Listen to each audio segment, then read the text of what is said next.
Hello and अस्सलाम वालेकुम। आज का टॉपिक थोड़ा सा सेंसिटिव, थोड़ा सा emotional, loving, caring, losing parents. हमारी जिंदगी में दो रिलेशनशिप हैं।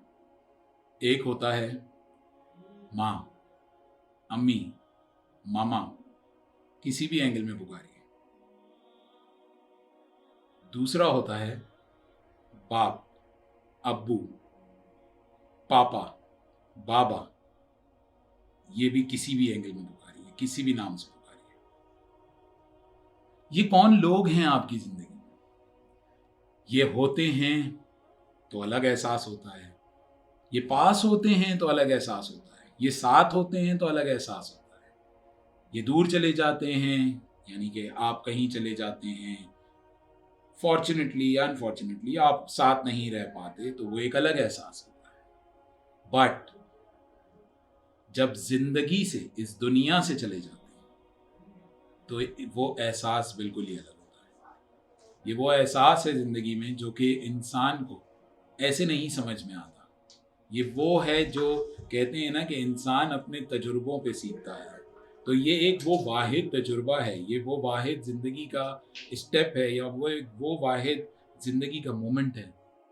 तो उनके होते हुए वो उनकी कदर नहीं कर पाए, खिदमत नहीं कर पाए, उनके लिए कुछ कर नहीं पाए। ये बहुत सारी चीज़ें होती हैं जो इंसान उनके चले जाने के बाद कहता है। और एक जगह पे थोड़ी सी नादानी है इंसान की, कि वो नादानी इतनी एक्सट्रीम पे है मेरे पॉइंट ऑफ व्यू से। वो ये है कि इंसान का एक पेरेंट भी चला जाता है तो वो उस एक पेरेंट को लेके यही सारी बातें करता है कि आकाश वो होते तो मैं ये करता, आकाश वो होते तो मैं वो करता। और वो अपनी नादानी में इस रिलेशनशिप को जब तक वो खोता नहीं है, जब तक वो दूसरे पेरेंट के साथ भी कुछ हद तक तो उसकी वो फीलिंग्स आती हैं, मगर जिस डिटेल में आनी चाहिए और जो शिद्दत उसको एक पेरेंट को लूज करने के बाद आ रहा है, तो उसमें वो शिद्दत नहीं आ पाती। इस दुनिया में हर किस्म का इंसान है जो कि हो सकता है कि बचपन से वो बहुत शदीद जो है वो अपने पेरेंट्स के साथ अटैच हो, और बहुत सारे लोग हैं जो दरमियाने अटैच होते हैं, और बहुत सारे लोग जो बिल्कुल भी अटैच नहीं होते। बहुत सारे लोग इस दुनिया में जाने से पहले उनकी कदर नहीं करते। तो मेरा एक दो तीन किस्म के एंगल से मैसेज है।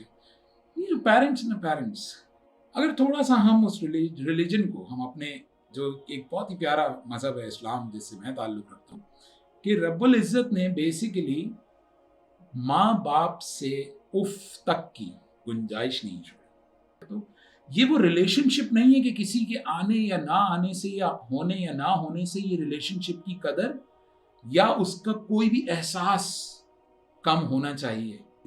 ज़िंदगी में ये समझते हैं कि आप भलातर हैं, या आप थोड़ा बेहतर सोचते हैं, या वो उस जनरेशन गैप को आप पूरा नहीं कर पा रहे हैं, आप में इतनी अवेयरनेस नहीं है, आप में इतनी सोच समझ नहीं है, या आप उससे बढ़ के हैं। तो मैं आप लोगों को कहूँगा कि प्लीज़ आप अपना रास्ता इख्तियार करें, मगर उनको छोड़िए नहीं, उनको गलत मत कहिए, उनके साथ वो एहसास ख़त्म ना करें। बहुत सारे लोग ऐसे भी होंगे इस दुनिया में जिनके लोग, माँ बाप उनको धुतकार देते होंगे, उनको निकाल देते होंगे, उनको बिल्कुल नहीं पूछते होंगे, उनके अंदर एक बहुत एग्रेशन होगी बचपन से लेके, छोड़ चुके होंगे, माँ ने बाप को छोड़ दिया होगा, बाप ने माँ को छोड़ दिया होगा। ऐसा भी हो सकता है, क्योंकि लाइफ है, सब कुछ हो सकता है। बट मेरी आपसे रिक्वेस्ट ये है कि जो भी आपके साथ अटैच है या अटैच नहीं है, आपको उसके साथ लड़ने की, या आपको उसके साथ बहस की, या आपको उसके साथ कोई आर्ग्यूमेंट की इजाज़त ही नहीं है। आप, मेरे एक छोटी सी एडवाइस है कि आप इस रिलेशनशिप को, जो, क्योंकि मैं बात कर रहा हूँ उन लोगों की जिनके अभी तक हयात हैं, आप इस रिलेशनशिप को थोड़ा सा बेहतर एंगल में जी के तो देखिए।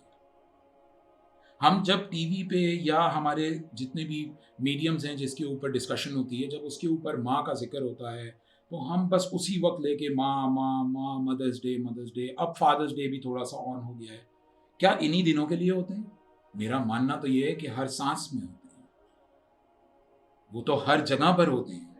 जब तक वो इस दुनिया में हैं, आपके अंदर उनका होने का एहसास ही बहुत बड़ी बड़ी बात होती है। और ये आप बिलीव मी और नॉट, वो आपके ऊपर है, मगर मैं आपको बताता चलूं कि ये एहसास होना भी आपकी ज़िंदगी में उनकी दुआएं तो बहुत बड़ी बात है।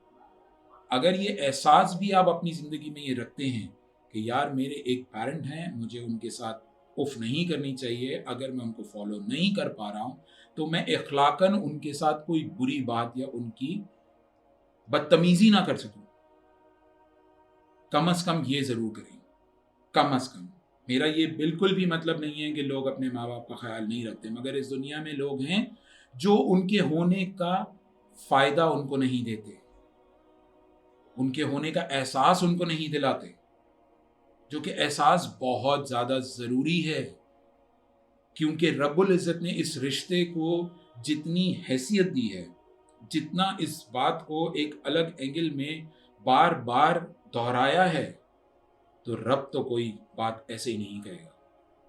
यह हमें सोचना और समझना है कि जो लोग जिनके माँ बाप इस दुनिया में हयात हैं, आप उनकी कदर करें, आप उनसे दुआएं लें, आप उनकी खिदमत करें। पैसे से खिदमत नहीं होती, एहसासात से खिदमत होती है।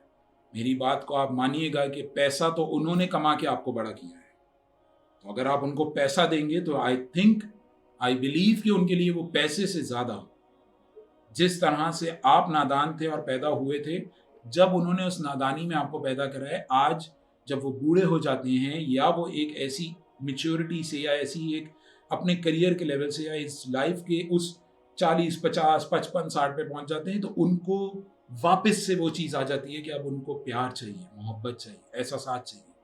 क्योंकि वही बात है कि ज़िंदगी का एक निचोड़ है कि अगर मैंने ये काम कर लिया है तो मुझे इसका मज़ा ख़त्म हो चुका है।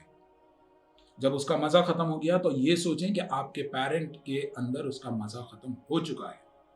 अब उनको वो चीज़ चाहिए जो कि जिसके ऊपर ज़िंदगी बेस करती है। ज़िंदगी बेस प्यार पे करती है, मोहब्बत पे करती है, इखलाक पे करती है, बेस इस पे करती है। इससे कहीं भी मैं डिसएग्री नहीं कर सकता कि पैसे पे नहीं करती। पैसा बेसिक एंड अल्टीमेट नीड है आपकी, जो कि आप अपने वालिदैन को पैसे के थ्रू सहूलत दे सकते हैं चीज़ों की, मगर उनके साथ बैठना, उनके साथ बात करना, उनके साथ ख़ास तौर पे होते हुए अदब एहतराम के साथ बात करना, उनको फॉर ग्रांटेड ना लेना, ये बहुत ज़रूरी है। इस बात को सोचिए, समझिए, क्योंकि जब वो लोग चले जाते हैं इस दुनिया में तो आपको तभी एहसास होता है। क्योंकि मैंने इस दुनिया में ऐसा इंसान आज तक तो नहीं देखा, चाहे उसका पेरेंट से उसको बचपन से लेके प्यार हो या नफरत हो, आज तक मेरी ज़िंदगी में कोई ऐसा इंसान नहीं है जिसने उसको अपने पेरेंट को चले जाने के बाद नाउज़ुबिल्लाह कोई बुरे अल्फाजों में याद करा। अब आ जाते हैं चलते चलते जाते जाते, अब आपके जो पेरेंट जा चुके हैं, अक्सर लोग जब मेरे गए, कुछ साल पहले वालिद गए, अब कुछ बहुत ही थोड़े टाइम पहले जो है वो वालदा चली गई। मुझसे अक्सर लोगों ने पूछा कि आप रोते क्यों नहीं, आपको रोना नहीं आता? कि मैंने अब इस दुनिया में उनका सदका जारिया हूँ।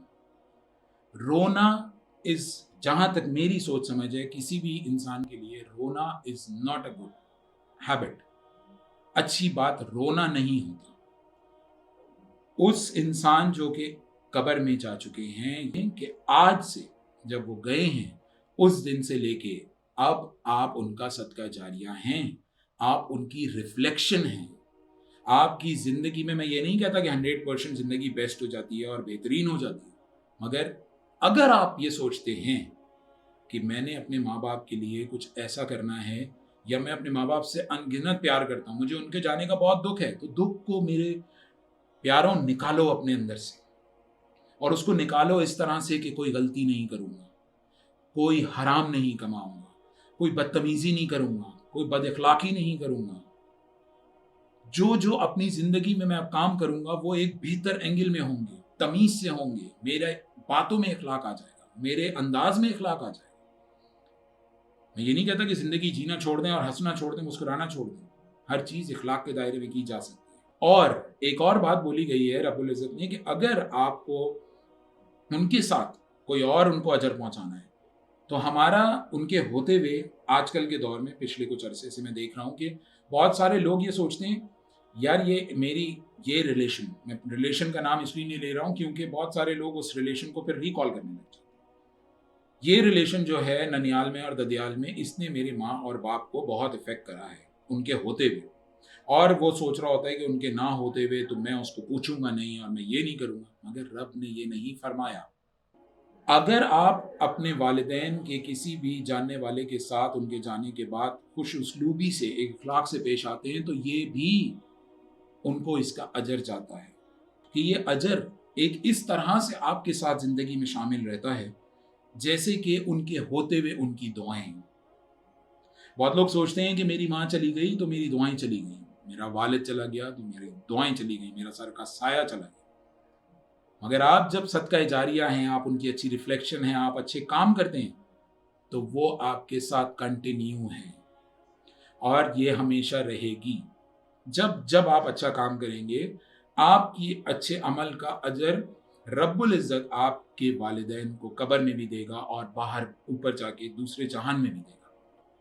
और इससे आपको एक एडिशनल फ़ायदा होगा जब आप अपनी ज़िंदगी को इस एंगल में थोड़ा सा बेहतर करेंगे, कि आप लोगों के ख्याल करने लगेंगे और सदका जारिया या उनके अजर का बाइस बनेंगे। आपके लिए एक बहुत आसान हो जाएगी ज़िंदगी। क्यों? क्योंकि एक साइकिल है ज़िंदगी का कि आपके पेरेंट हैं और फिर आपके बच्चे हैं। आप अपने बच्चों को, जब आप अपने पेरेंट की वजह से और उनको बताएंगे कि मैं अपने पेरेंट्स की वजह से जो है मैं ये करता हूँ, तो आपके कल आपके बच्चे उस शऊर को लेके ज़िंदगी में आगे बढ़ेंगे और उस शऊर से ही आपकी ज़िंदगी भी बेहतर होती चली जाएगी। आपके होते हुए भी उसका अजर आपको मिलेगा, आपके बच्चे एक अच्छे होंगे। और जिस दिन, क्योंकि मौत बरहक है, जिस दिन आप इस दुनिया से और हम इस दुनिया से, मैं इस दुनिया से जाऊंगा, तो हमारी औलादें और हमारी नस्ल या हमारे भतीजे भांजे या हमारे जो भी आपको अल्लाह ने छोटे नवाजे हैं या आपसे जुड़े लोग हैं, वो आपको भी अच्छे अल्फाज में याद करेंगे और आपकी भी एक बेहतर रिफ्लेक्शन बनेंगे और आपके लिए भी प्राउड बनेंगे। जैसे हम सब ने मिलके, जिनके पेरेंट्स जा चुके हैं, उनके लिए आज और ता हयात तक प्राउड रहना है, ये मैं सोचता हूँ। और जिनके पेरेंट्स हैं, आज से उनके साथ जुड़ जाइए। ये नहीं कहता उनके साथ बहुत ज़्यादा अपने सारे काम धंधे छोड़ दें, क्योंकि उनको चाहिए भी नहीं। उनको सेकंड्स चाहिए, उनको मिनट्स चाहिए, उनको बहुत छोटा सा टाइम चाहिए, उनको वो थोड़े से लफाजियत चाहिए, उनको वो थोड़े से एक्सप्रेशंस चाहिए जो कि वो ढूंढते हैं अपने बच्चों में। वो एहसास चाहिए, क्योंकि उनको आपकी दौलत, आपकी इन चीज़ों से बहुत ज़्यादा कोई कंसर्न नहीं है, क्योंकि एक टाइम ज़िंदगी में ऐसा आ जाता है कि यही सब कुछ रह जाता है और कुछ नहीं रहता है, एहसास ही रह जाता है, दुआएं ही रह जाती हैं। और दुआएं जो हैं, उनसे लीजिए दुआएं जितनी ज़्यादा हो सकती हैं, क्योंकि दुआएं ज़िंदगी में कुछ बेहतरी करें या ना करें, एक चीज़ ज़रूर करती है, जो कि आपकी ज़िंदगी में आसानी पैदा करती है। आपके हर काम में दुआएं आसानी पैदा करती हैं, क्योंकि रब ने आपको जो चीज़ नवाजनी है, वो रब से जब आप मांगते हैं तो उसमें उसी वक्त नवाजेगा जब आपके लिए वो बेहतर होगा। मगर जो आपकी बेसिक ज़िंदगी है, अगर आपने दुआएं ली हुई हैं अपने माँ बाप की, जो कि इस दुनिया की सबसे बेहतरीन दुआएं हैं, उसको अगर आपने लिया है होते हुए और उनके जाने के बाद, जो मैंने तरीके कुछ बताए हैं, कुछ बाकी आप फाइंड आउट कर सकते हैं, तो आपकी ज़िंदगी बहुत आसान हो जाएगी। आपकी छोटे छोटे कदम बहुत बड़े बड़े कदम हो जाएंगे। आपकी छोटी छोटी अचीवमेंट्स बहुत बड़ी अचीवमेंट्स आपको और दूसरों को लगने लगेंगी। और जो जा चुके हैं, आपके हैं, किसी के भी हैं, आप उनके लिए दुआ भी करें। मेरे हैं, सबके लिए दुआ करें कि उनको जो है वो आला मकाम मिले और अजर मिले और गुनाह माफ़ हो जाएं। जो बेहतर से बेहतर आपको दिल से दुआ लगती है, क्योंकि दुआ तो दुआ है, अल्फाज थोड़ी चाहिए होते हैं, नीयत चाहिए होती है। टॉपिक अच्छा लगा हो तो ज़रूर शेयर करें, लोगों को बड़ी इंकरेजमेंट मिलेगी, क्योंकि बहुत लोग हार जाते हैं अपने माँ बाप को खो के। उनको हारने नहीं देना हमने। अगर मेरे आप में कुछ थोड़ा सा जज्बा है या थोड़ी सी हिम्मत थोड़ी सी ज़्यादा है, जो कि दुनिया को लगती है, टूटा हुआ तो हर इंसान होता है माँ बाप को खोने के बाद, मगर आपके और मेरे अंदर है, तो हमने उनको साथ देना है और उनका साथ बनना है जिनके अंदर नहीं है। अपना बहुत ज़्यादा ख्याल रखें और इस वीडियो को शेयर करें। मेरा नाम रिजवान चौधरी, मेरे लिंक्स, मेरा सब कुछ, उसको देखें, समझें और जो है वो उसको शेयर करें। नेक्स्ट वीडियो के साथ, टॉपिक के साथ ज़रूर हाजिर होता हूँ। जब तक के लिए अपने साथ साथ दूसरों का बहुत ख्याल रखिएगा, क्योंकि दूसरों का ख्याल रखने का जो फ़ायदा है और जो मज़ा है, वो अपने में भी नहीं। टिल देन, टेक केयर, अल्लाह हाफ़िज़।